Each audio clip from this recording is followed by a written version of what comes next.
I lived at Clays Lane for 16 and a half years, just under 16 and a half years. And the day that the Olympic bid was won was the worst day that I lived on that estate, because then I knew that my home was going to be demolished and the community that I lived in was going to be scattered. And we then had to live for the next 2 years or so waiting for that to happen, bit by bit. The authorities coming and telling us that we were going to go, people were leaving, the estate was losing its population, and you saw this gradual demolition of the estate around you until finally there was the day that you had to take your belongings and put them in a van and go somewhere else. This is what happens with the Olympics. 425 people were removed from our estate. Our community was demolished.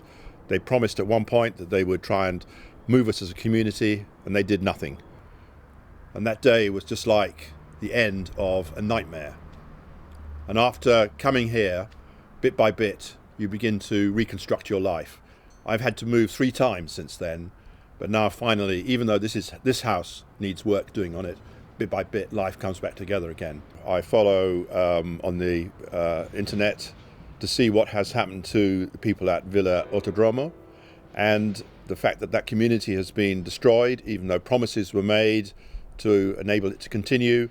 And now I see that the mayor has reneged on the plan for the future, that the community drew up a plan in conjunction with assistance from architects and academics, and the mayor has produced his own plan. He didn't even allow the residents of the community, the residents of Villa Autodromo, to come along and be present when he presented his plan. This is simply a disgrace.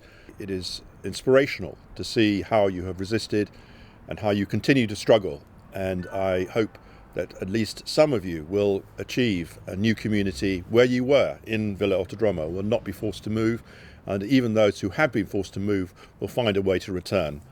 I wish you well, and I hope to see you one day. Solidarity with Urbaniza Já.